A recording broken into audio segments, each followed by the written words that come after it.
주 예수 그리스도 이름으로 기도드립니다. 아멘.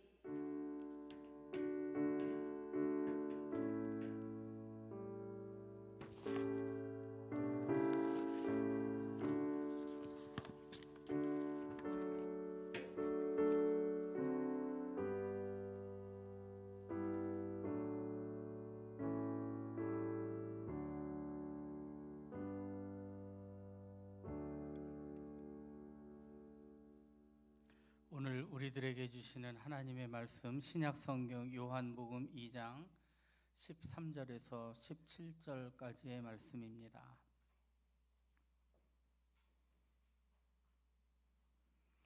신약성경 145면에도 있습니다. 요한복음 2장 13절에서 17절까지 말씀입니다. 13절에서 17절까지 읽어드립니다.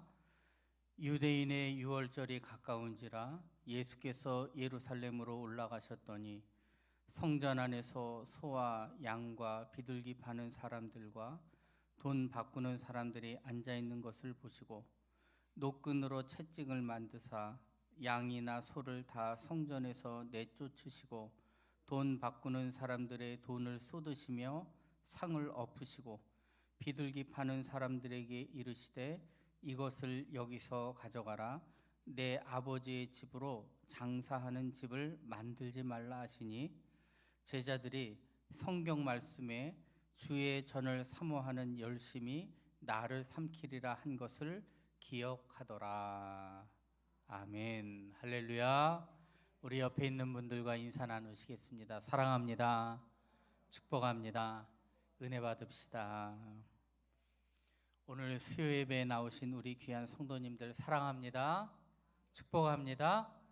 오늘 이 귀한 예배의 시간들을 통하여 하나님 예비하신 은혜가 넘쳐나기를 축복합니다. 오늘 요한복음 2장 13절에서 17절까지의 말씀을 가지고 주의 전을 사모하는 열심이라는 제목으로 우리 함께 말씀을 나누겠습니다. 우리 제목을 같이 한번 읽어볼까요? 시작. 주의 전을 사모하는 열심. 우리 믿음의 성도님들에게도 우리 하나님의 성전을 사모하는 그 열심으로 여러분 기쁘게 살아가시기를 축복합니다. 우리 성도들은 주님의 성전을 다 사랑하는 사람들입니다. 우리가 교회 생활이 우리의 신앙생활의 전부는 아니지만 잘 들어보세요. 교회 생활과 신앙생활은 좀 다르죠. 근데 교회 생활이 신앙생활의 전부는 아니지만 신앙생활에 아주 중요한 위치를 차지하고 있는 것이 우리 교회 생활입니다. 또 우리의 신앙은 교회가 밑바탕이 되어야 돼요.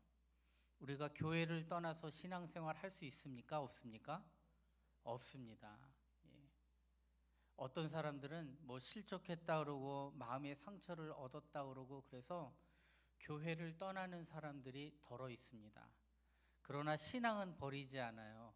그래서 그 사람들을 가난한 성도다 이렇게 얘기를 하기도 하는데 사실은 올바른 신앙생활의 모습은 아닙니다.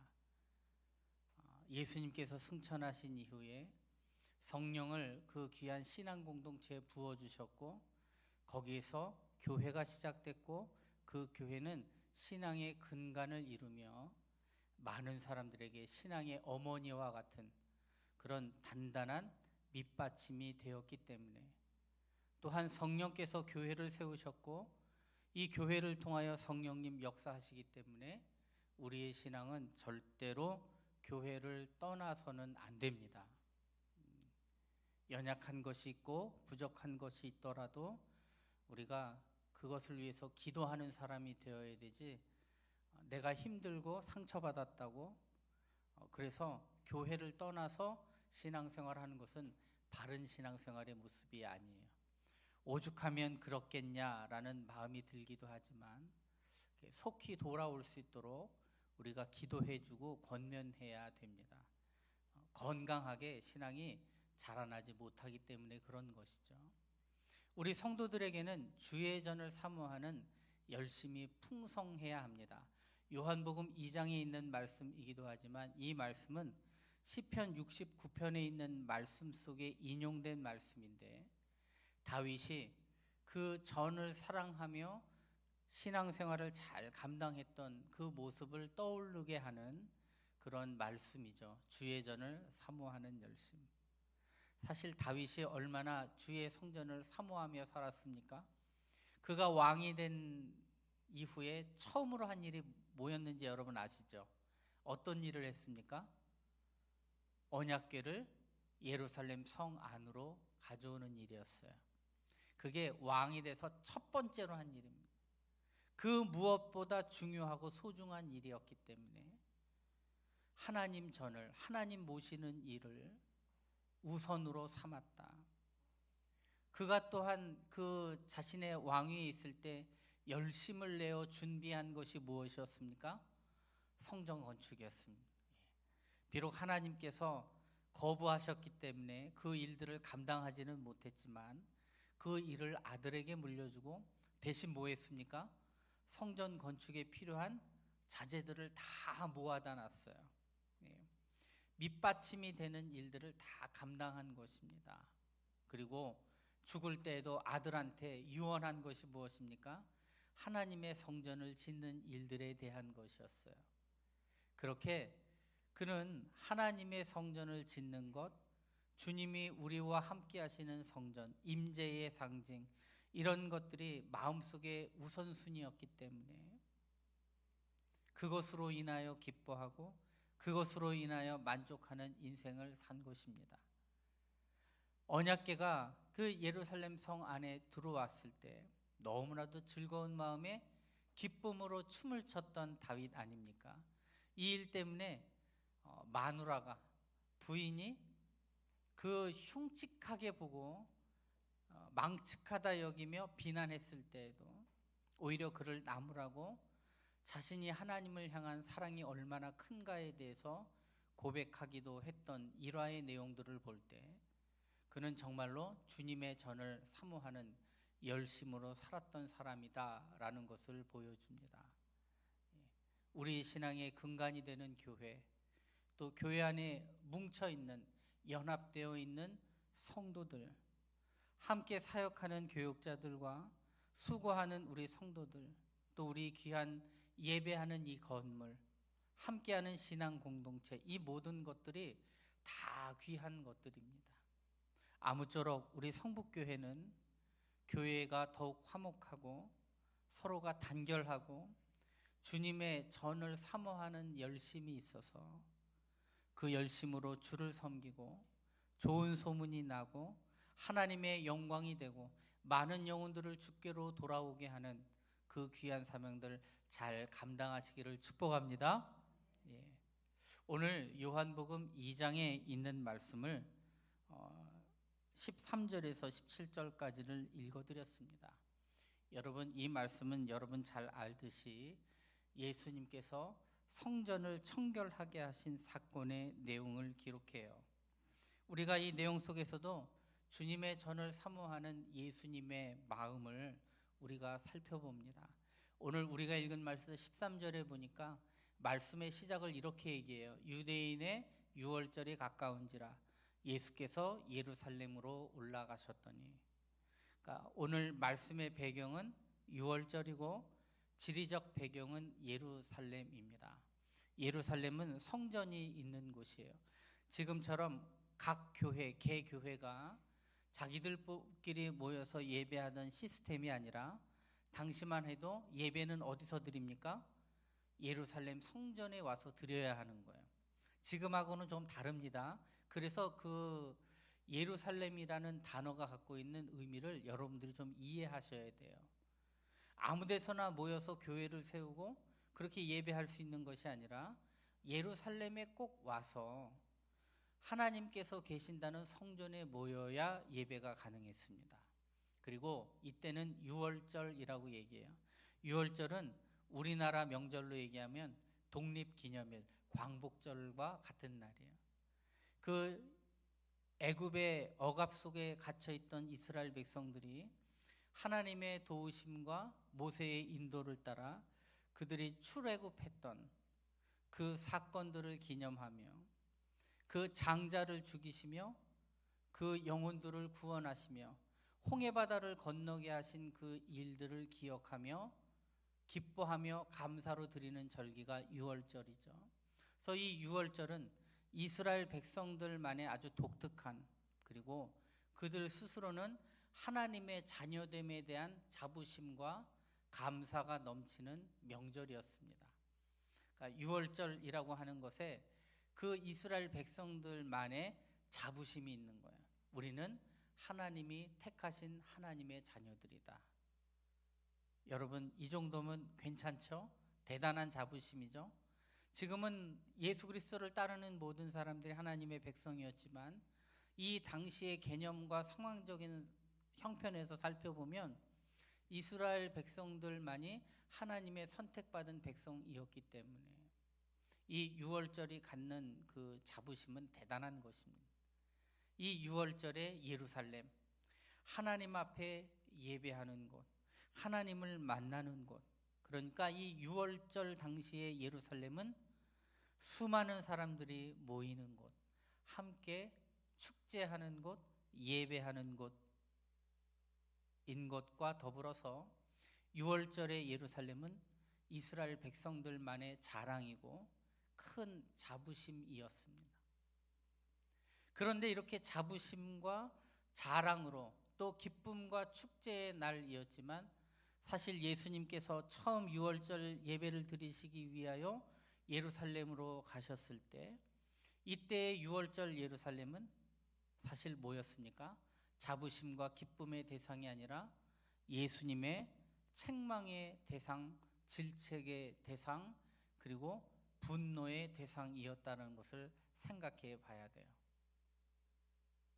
아마도 이스라엘 백성들과 그 당시에 예배를 주관했던 그 종교 지도자들이 보는 유월절 예루살렘과 예수님께서 그 실제의 모습을 보시는 유월절 예루살렘은 아마도 많이 달랐나 봅니다. 예수님이 보시는 시각이 어떠했길래 그동안 별 탈 없어 보였던 유월절 예루살렘이 이렇게 큰 분노의 대상이 되었을까 생각을 해 보아야 하는 것이죠.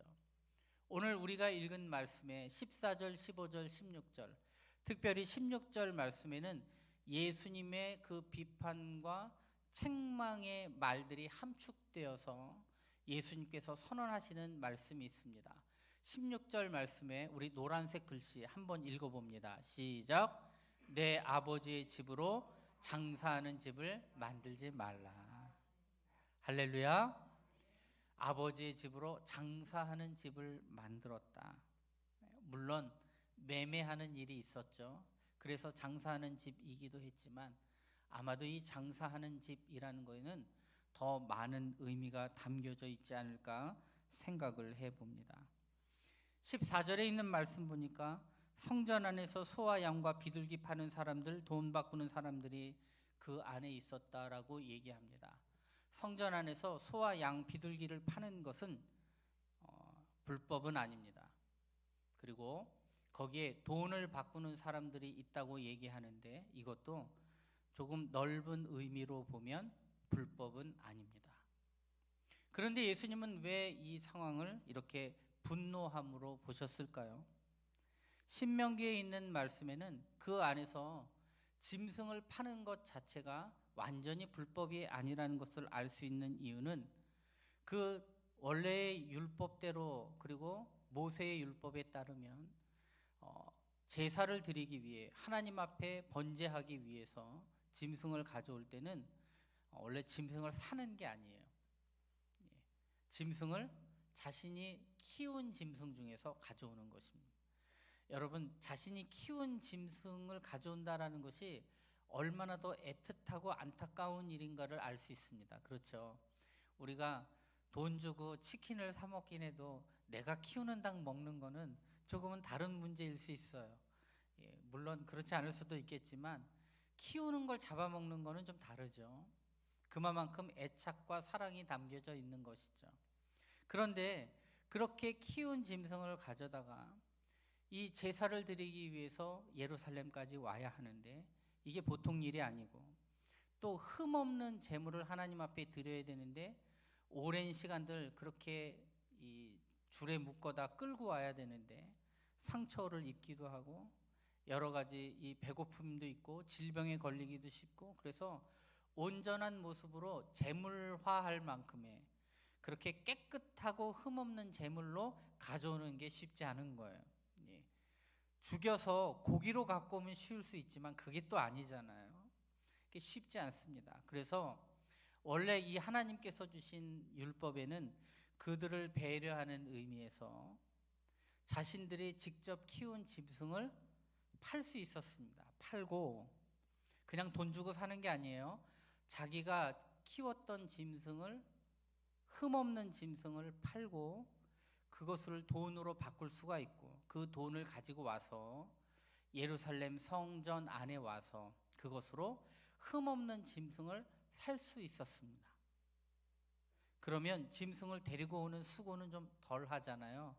이것이 굉장히 편안한, 그리고 굉장히 다행스러운 일인 거예요. 여러분, 짐승을 끌고 온다는 게 지금처럼 어디 차에 실어오는 것도 아니고 보통 일이 아닌데 이렇게 배려해 주시지 않았습니까? 그런데 이런 배려가 장사의 수단이 되었다라는 거예요. 그러니까 이 백성들은 자신이 키운 짐승을 가져오는 게 아니라 어떻게 합니까? 그냥 돈을 들고 옵니다. 내가 키웠다는 것을 팔았다는 증거가 없잖아요. 그냥 돈만 갖고 오면 어느 짐승이든지 살 수 있는 것이죠. 그리고 그 성전 앞에서 많은 짐승 파는 장사꾼들 중에 짐승 하나를 사면 되는 거예요. 그러면 이 짐승을 파는 사람들은 또 어떤가? 이 짐승을 팔기 위해서 성전 근처에 자리를 잡고 짐승들을 준비해야 되는데, 여러분, 여러 노점상들이 그렇지만 노점상을 하려면 뭐가 있어야 돼요? 자리세를 내고 그 자리를 준비해야 됩니다. 이게 돈이에요. 그렇죠? 그리고 거기다가 짐승들을 묶어놓고 유월절, 예루살렘의 유월절, 이런 표현 죄송하지만 한철 장사입니다. 여름철, 휴가철에 계곡에다가 이 상 하나 놓고 닭, 백숙 파는 것도 한철 장사고요. 이 해수욕장에 이거 뭐죠? 이거 이렇게 파라솔 파라솔 꽂아놓고 거기에 돗자리 하나 펴놓고 3만 원, 5만 원 하는 것도 한철 장사고, 해수욕장 가는 그 내리는 버스 문 앞에서 입장료를 받는 그것도 한철 장사입니다. 해병대 옷 같은 거 입고 좀 무시무시하게 해놓고 버스에서 내리자마자 을왕리 가면 이렇게 버스에서 내릴 때, 아예 버스에서 내릴 때 거기 앞에서 돈을 받습니다. 그리고 들어가는 입구에 차를 세우고 사람 수를 세고 돈을 받아요. 그렇게 이 한철 장사라는 의식이 강했기 때문에 비싼 돈을 주고 자리를 사고 그리고 거기에 짐승들을 묶어놓고 파는 것입니다. 그럼 백성들은 또 그걸 사는 것이죠. 어떤 짐승을 사야 됩니까? 흠없고 깨끗하고 하나님이 받으실 만한 재물을 파는 거죠. 사고. 근데 사실 어떤 짐승을 샀습니까? 최저가, 제일 싼 거를 삽니다. 그리고 최저가는 어때요? 흠이 많아요. 그런데 그거를 그냥 삽니다. 사실은 제사를 드릴 때 제물에 흠이 많으면 제사장이 빠꾸를 나요. 근데 이상하게도 그 앞에서 산 제물을 제사로 드릴 때 흠이 많아도, 눈이 멀어도, 다리를 절어도, 곧 죽을 것 같아도 빠꾸당하지 않아요. 희한하죠? 대단하죠? 그렇게 그 백성들은 거기서 제물을 산 것입니다. 하나님 앞에 이 제사를 드린다라는 것, 여기에 편의를 봐주시긴 했지만 이것이 결코 물건을 사고 팔아서 이득을 챙기라는 상행위가 가능하다라는 의미가 아니라 오랜 여행길에 제물로 드릴 가축이 상하거나 죽는 것을 염려하신 하나님의 배려로 그렇게 살 수 있도록 허용하신 것이지만, 늘 인간은 자신이 갖고 있는 허용치를 가지고 가장 악한 일을 하는 것이죠. 온갖 악취, 오물, 제물용으로 거래되는 짐승의 울음소리가 끊이지 않았고, 이 가운데서 그들에게 정성스러운 제사를 드리고 예배하는 자의 모습은 보이지 않았습니다. 그러나 그 장사를 멈출 수는 없는 것이죠. 대목이고 한철이고 여기서 제대로 뽑아 먹어야 되기 때문입니다. 아는 사람을 통해 어렵게 기회를 만들었고 비싸게 자릿세를 내고 들어왔습니다. 손해를 볼 수는 없는 것이죠. 그리고 여기에는 환전을 하는 사람들도 있었습니다. 14절 말씀에 돈 바꾸는 사람의 모습도 보이고 있습니다. 20살이 넘으면 이스라엘의 남자들이 매년 반세겔의 속전을 바치도록 되어 있습니다. 이것은 합법적으로 성전에서 사용되어지는 그런 유대의 화폐로 드려져야 합니다. 하나님께 드릴 것을 따로 구별하여 구별된 화폐를 받겠다라고 하는 의도입니다. 하나님 앞에 드리는 돈은 세상에서 거래되는 돈이면 안 된다는 것이죠. 거룩한 돈, 그것으로 바꿔서 하나님 앞에 드리라는 것입니다. 그렇기 때문에 사람들은 이 성전 안에서 거래될 수 있는 돈으로 이 로마에서 가져온 돈을 바꿔야 하는 것이죠. 근데 여러분, 돈을 바꾸면 거기서 또 차액을 남기는 것이죠. 우리가 환전을 그냥 하지 않잖아요. 환전세라는 것이 이 수수료가 드는 것처럼 그렇게 수수료를 내고 그렇게 돈을 바꾼 것입니다. 그런데 이들이 이 돈을 바꿀 때도 금전적인 어떤 이유가 또 원인이 있고, 또 이것 때문에 환전을 하는 자리를 얻기 위해서 또한 제사장들에게 허락을 받아 돈을 내고 그 자리를 차지한 것입니다.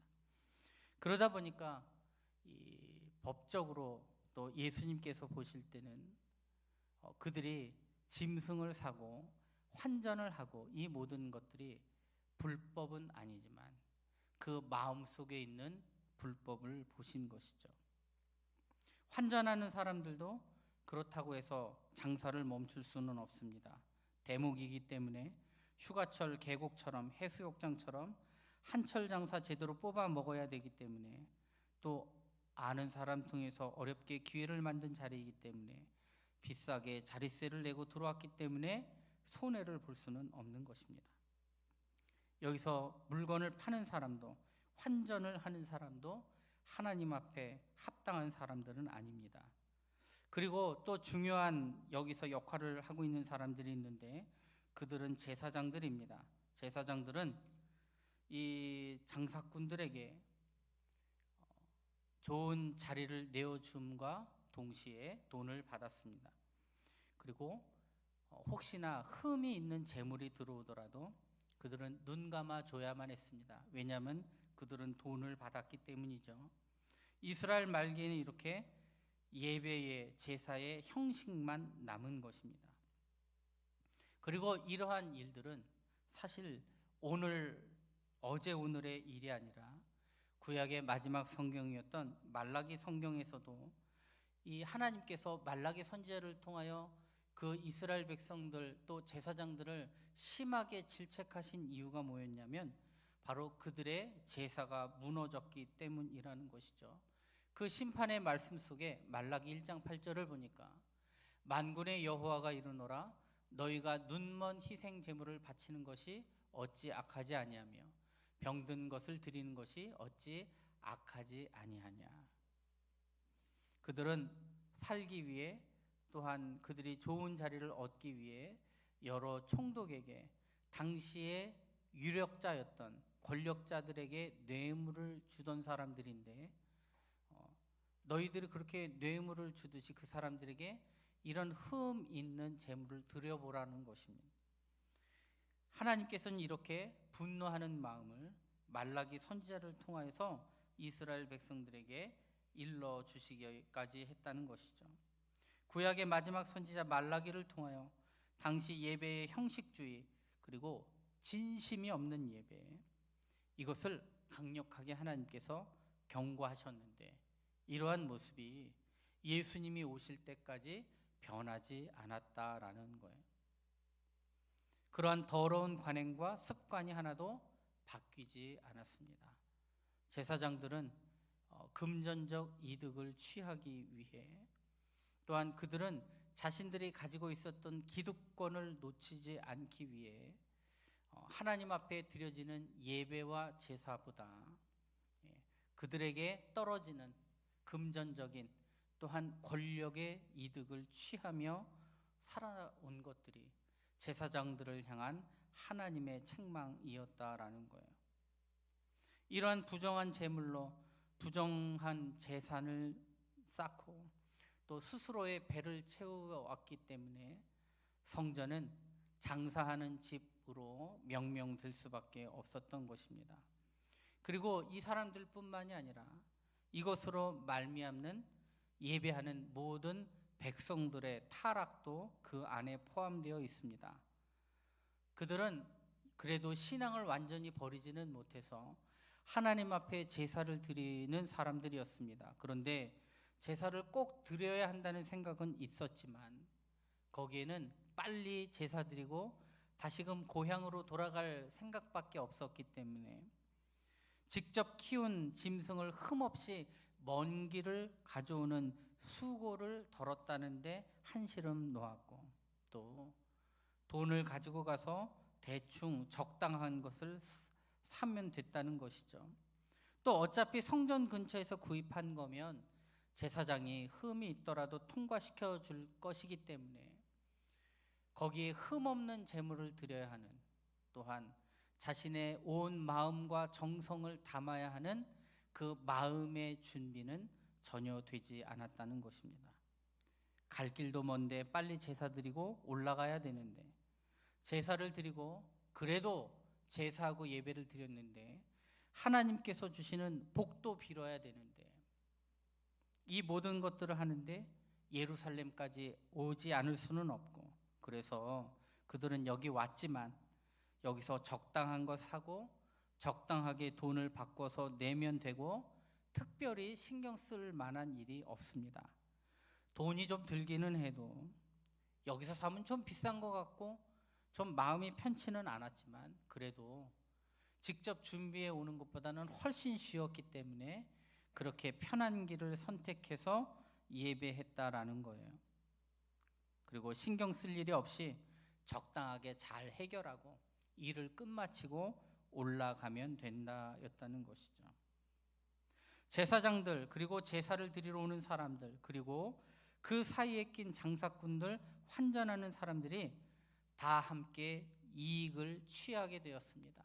나름대로 자신이 얻어야 될 것들을 얻는 이득을 취한 것이죠. 우리는 윈윈한다 그런 표현 하잖아요. 서로 좋게 잘 마무리하고 넘어간 것입니다. 악한 자와 악한 자가 서로 만나 악한 일들을 행한 것이고 각각 자기의 이익을 챙겨가는 죄가 성행하게 되었습니다. 악한 일들을 행하며 그것이 이스라엘의 말기에 극도로 타락한 성전의 모습이었다라는 거예요. 예수님께서 이러한 현장을 직접 보신 것입니다. 알고는 계셨지만 실제 이러한 모습을 두 눈으로 처음 보신 것입니다. 그들이 예배하러 왔지만 그들의 마음속에 무엇이 우선순위인지, 무엇이 먼저인지, 무엇이 소중한지, 어떠한 의도로 이러한 행동을 하는지를 다 알고 계셨기 때문에 예수님은 갑자기 그 마음속에 분노가 차오르셨습니다. 그래서 견디지 못하시고 그 타락한 성전을 향하여 채찍을 만들어서 짐승들을 몰아내시고 그 돈을 바꾸는 자의 상을 엎으시고 그렇게 분노하시며 그 예배하는 제사 드리는 그 성전 안을 소란스럽게 하셨다라는 거예요. 여러분, 이런 성전의 타락은 오늘날 우리가 이 교회의 몰락과 타락의 모습과 연관지어 생각할 수 있습니다. 여러분, 교회가 타락한다라는 것 굉장히 어려운 일이 아닙니다. 그리고 엄청 기획하고 굉장히 나쁜 사람들이 그렇게 교회를 타락시키는 것이 아니에요. 사실은 간단합니다. 교회의 본질적인 사역이 있습니다. 예배하고 말씀을 가르치고 복음을 증거하고 서로 친교를 나누고 충성하며 그리고 헌신하며 봉사하는 것이 교회의 본질적인 사역인데, 이런 교회의 본질적인 사역보다 돈이 앞서면 타락입니다. 권력이 앞서면 타락입니다. 하나님의 영광보다 내 성취욕이 앞서면 타락입니다. 내가 편해지려고 진리의 말씀을 어긋나면 그것이 타락입니다. 제사장들은 자신의 권력으로 짐승을 팔고 환전해 주는 자들에게 그들의 자리를 마련해 주고 자리세를 받았습니다. 예배의 거룩함과 진심을 담는 것에는 관심이 없고 단지 제사를 통해 자신들의 금전적인 이득을 취하는 데만 관심이 있었습니다. 때문에 1년에 한 번뿐인 유월절 제사는 하나님이 받으실 수 없을 정도의 문란한 제사가 되어버리고 만 것입니다. 짐승을 팔고 환전했던 사람들도 예배를 돕는 동역자들이 아니었습니다. 단지 성전 밑에, 성전 옆에 붙어서 돈을 벌기 위해 온 사람에 불과한 것입니다. 제사를 드리러 오는 백성들도 정성스러운 예배에는 관심이 없었습니다. 해야 할 일들을 빨리 끝내고 돌아가고 싶어하는 사람들입니다. 우리는 여기서 분명히 알 수 있습니다.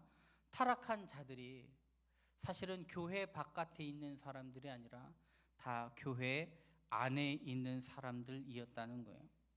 이 타락한 자들 모두가 표면적으로는 성전을 섬기는 사람들이었습니다. 그러나 그들은 성전을 섬기고 봉사하고 헌신하는 사람들이 아니라, 이렇게 표현해서 죄송하지만 성전에 빌붙어 있는 사람들이었습니다.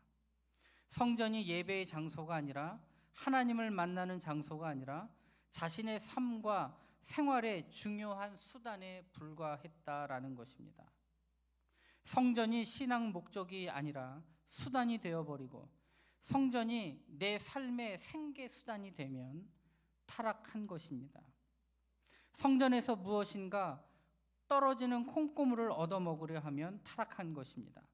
어떤 권력이나 나의 성취욕을 채우려 하면 타락한 것입니다.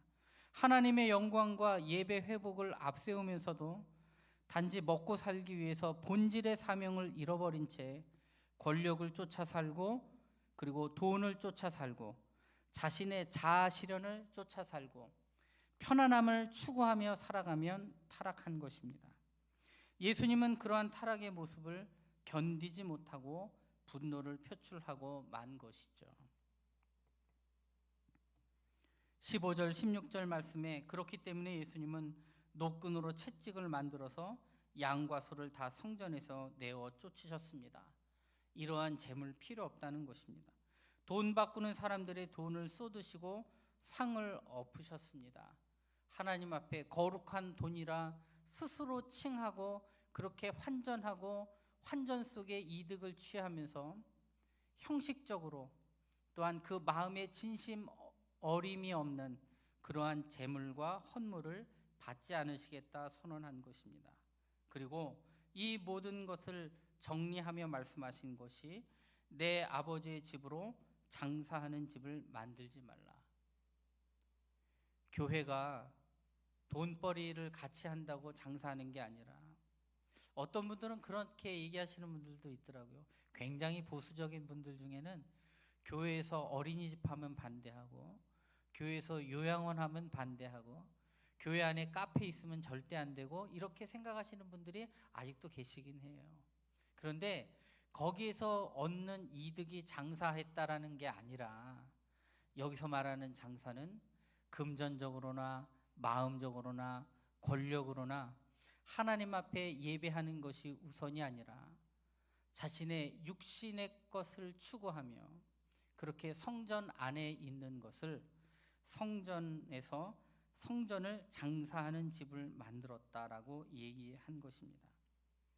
어떤 젊은 청년 하나가 끈으로 채찍을 만들어 휘두르며 이 난동을 부리니까 아마 제사장의 무리가 매우 놀랐을 것입니다. 그리고 이 사건은 사실 이 당시의 종교 지도자들이 예수님을 극도로 미워하며 혐오하고 그리고 십자가에 못 박히시기까지 그렇게 누명을 씌워 사형 선고를 내릴 만큼의 그런 분노를 가져오는 일이 되어버렸습니다. 자신들의 생활 반경, 기반을 그냥 해쳐버리니까 견디지 못한 것이죠. 그런 거 있잖아요. 다른 건 다 참아도 내 밥그릇 건드리는 거는 못 참는 거 아닙니까? 딱 그런 거죠. 하나님의 영광과 예배하는 것에 목숨을 건 게 아니라 자신의 밥그릇 챙기는데 목숨을 걸었기 때문에 그 밥그릇 건드린 거를 절대로 용납하지 않는 거죠. 우리가 재물적으로나 금전적인 밥그릇만이 우리의 밥그릇이 아니지 않습니까? 나의 지위, 나의 권력, 나의 자아실현을 향한 욕망, 욕심, 이 모든 것들이 나의 육신의 욕심들인데 이 육신의 욕심을 회방하고 건드리면 목숨 걸고 싸우는 것이죠. 이게 밥그릇 챙기는 것 아닙니까? 이 일들 때문에 예수님은 극도의 혐오감을 받으시게 되었고 그리고 이 사건으로 말미암아 그 이후로 예수님의 사역이 평탄치 않겠다 제자들이 생각하게 된 것입니다. 그것이 오늘 우리가 읽은 말씀의 17절 말씀이에요. 제자들이 성경 말씀에 주의 전을 사모하는 열심이 나를 삼키리라 한 것을 기억하더라. 주의 집을 위하여는 우리 시편 69편에 있는 말씀에 주의 집을 위하는 열심이 나를 삼키고 주를 비방하는 비방이 내게 미쳤나이다. 사실 다윗이 많은 공격을 받은 것 중에 하나가 뭐였냐면 주님의 전을 사모하는 열심 때문이었습니다. 이 열심이 비난을 받기도 하고 비방의 원인이 되었지만 다윗은 그 비난을 알면서도 그의 삶의 우선은 주의 전을 사모하고 그 주의 전 안에서 예배하는 것을 사모하고 주님의 임재를 사모하고 여기에 자신의 생명을 바친 사람입니다. 그렇기 때문에 하나님의 임재를 사모하고 그래서 언약궤도 모셔오고 성전을 새로 짓기도 하고 성전을 지을 재료들을 준비하고 죽어가면서도 아들에게 신신당부하며 하나님의 전을 사랑하는 그 마음을 전수한 것 아닙니까? 그래서 아들 솔로몬이 솔로몬 시대 처음 성전을 지은 것입니다. 그는 주의 전을 사모하는 열심으로 인하여 큰 위기감을 받게 되었고 그리고 이것이 자신에게 어려운 문제가 되었지만 예수님께서도 자신이 이 진리를 지키기 위하여 성전을 기도하는 집으로 회복하기 위하여 자신이 미움을 받고 이 일 때문에 사형 선고를 얻을 수도 있다는 것을 아시면서도 이 일들을 감당하신 것입니다. 오늘 새벽에 세례 요한에 대한 이야기들을 나눴습니다. 세례 요한도 한마디만 안 했어도 목이 잘리지는 않았을 거예요. 헤롯을 비방하지만 않았더라도 비판하지만 않았더라도 그는 생명이 보존될 수 있었을 것입니다. 근데 그는 광야에 외치는 소리로 진리를 전하는 목소리로 메신저의 사명을 감당하기 위하여 불의를 참지 않고 선언하고 그렇게 하나님 주신 사명을 감당한 것이죠. 예수님께서도 이 자신의 분노로 말미암아 이스라엘 종교 핵심 지도자들로부터 미움을 받게 될 것을 아셨지만 침묵하지 않고 분노하셨다는 것입니다. 우리가 이 말씀들을 보면서 분명히 알 수 있습니다. 예배당 주변에 있다고 해서 모두 다 충성을 다하는 사람은 아니라는 것입니다. 우리의 신앙의 기본 베이스는 교회입니다. 우리의 신앙생활의 중요한 베이스 캠프입니다. 이 성전은 하나님의 영광이 실현되는 곳이고 예배가 회복되어야 되는 곳이고 하나님을 만나는 곳이 되어야 합니다. 그런데 여기에 자신의 욕심이 들어가면 안 됩니다. 특별히 금전적인 이득을 취하기 위해, 자신의 지위를 보존하기 위해, 또한 이 교회를 통하여 자신의 욕심과 자아 실현을 위한, 자신의 해보고 싶은 것을 이루기 위한 그러한 터전이 되어서는 더더욱 안 된다라는 것이죠. 그리고 이 모든 것들이 자신이 가진 권력, 지위를 통해서 더욱 그래서는 안 된다라는 것입니다. 우리도 이 말씀들을 보며 기억해 봅니다. 우리는 정말로 주님의 전을 사모하는 사람인가? 그냥 단순히 봉사하는 사람이 아니라 주의 전을 사모하고, 이 주의 전을 통하여 하나님이 예배받으시고 하나님의 이름이 높아지고 복음이 증거되고 이 교회를 통하여 친밀한 교제가 이루어지고 온전한 헌신이 이루어지는 곳인가? 내가 그것을 위해서 전적으로 헌신하는 사람인가? 다른 이유로 말미암아 집착하고 사는 것은 아닌가? 우리의 삶을 돌아보아야 되는 것입니다. 우리는 어떠한 모습으로 살고 있습니까? 우리 성도님들은 이 성북교회에서 어떠한 사명을 감당하며 살아가고 계십니까?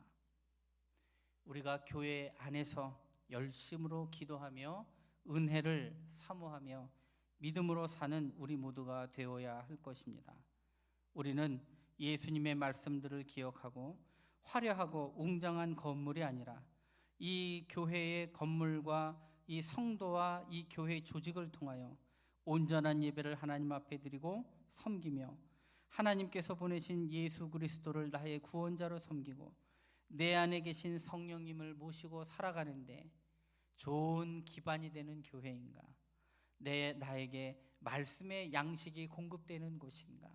하나님을 만나는 곳으로서의 우리 교회를 세워나가기 위해 더욱더 열심으로 기도하시고 우리 성북교회 사랑하는 마음으로 기도하는 우리 성도님들이 다 되시기를 축복합니다.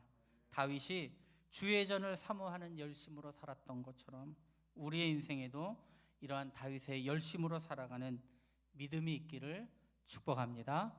주시는 말씀 기억하면서 우리 찬송 210장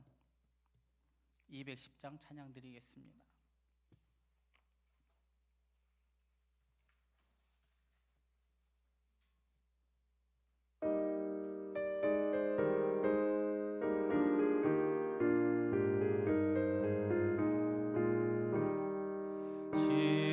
성과 같은 교회 그의 영광 한없다.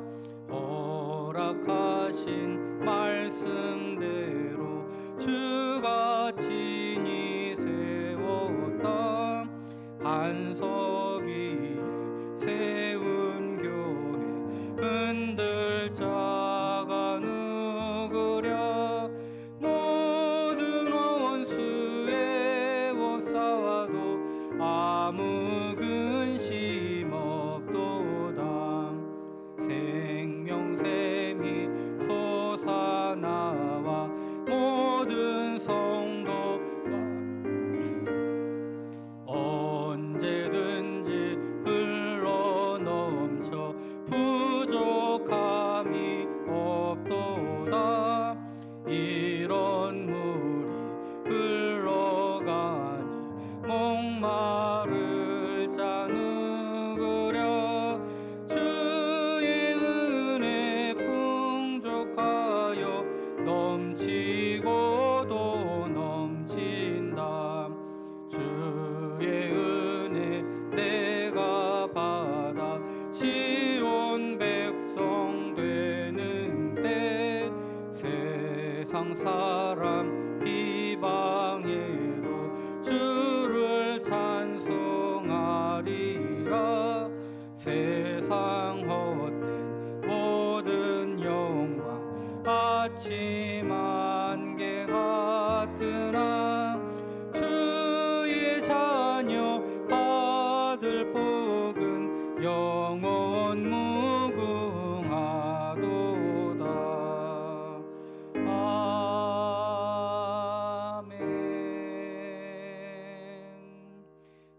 기도하겠습니다. 좋으신 하나님 감사합니다. 우리 성북교회가 하나님의 교회 되기를 원합니다.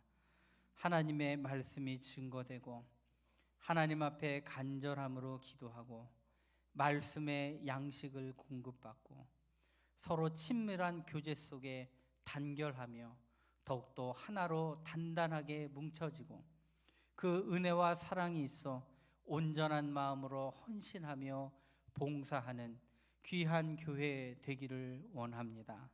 하나님, 우리 교회가 이렇게 하나님이 기뻐하시는 교회, 그리고 교회의 본질의 사명을 잘 감당하는 교회 되기를 원하오니 교회를 구성하는 우리 각 성도들이 열심을 다해 주님을 섬기고 다윗이 주의 전을 사모하는 그 열심으로 살았던 것처럼 우리도 주님의 전을 사랑하는 그 사랑으로 교회를 섬기고 그리고 교회를 받들며 이 교회를 위하여 기도하는 믿음의 종들 되게 하여 주시옵소서. 하나님, 예수님 시절에 예수님의 마음에 들지 않았던 분노케 했던 수많은 사람들의 모습이 있습니다. 우리들의 삶을 뒤돌아봅니다. 혹시 우리도 그러하지는 않았는지, 교회를 통하여 다른 목적을 가지고 교회에 있었는지 우리가 우리의 삶을 늘 돌아보게 하여 주시고 악한 것들이 내 삶을 꾀지 않도록 유혹에 넘어가지 아니하도록 붙들어 주시고 온전한 마음, 순수한 마음, 진심된 마음으로 교회를 섬기고 주를 섬기는 우리 모두 되게 하여 주옵소서.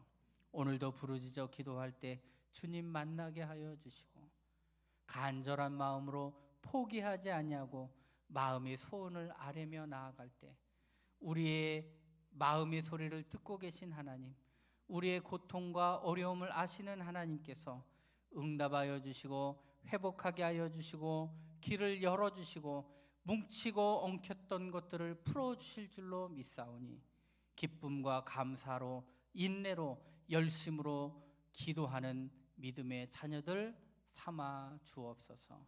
하나님, 연약한 자들이 있습니까? 하나님 붙들어 주시고 그들의 삶을 온전히 인도하여 주시며 우리 2023년도 며칠 남지 않았는데 유종의 미를 거두게 하시고 또한 새로운 한 해 하나님 주신 비전으로 새롭게 시작하는 믿음의 성도와 가정과 교회 되게 하여 주옵소서. 예수님의 이름으로 감사하며 기도하옵나이다. 아멘. 하늘에 계신 우리 아버지, 아버지의 이름을 거룩하게 하시며 아버지의 나라가 오게 하시며 아버지의 뜻이 하늘에서와 같이 땅에서도 이루어지게 하소서. 오늘 우리에게 일용할 양식을 주시고 우리가 우리에게 잘못한 사람을 용서해 준 것 같이 우리의 죄를 용서하여 주시고 우리를 시험에 빠지지 않게 하시고 악에서 구하소서. 나라와 권능과 영광이 영원히 아버지의 것입니다. 아멘. 우리 주여 한번 외치고 함께 기도합니다. 주여, 하나님 감사합니다. 오늘도 주님 앞에 부르짖습니다.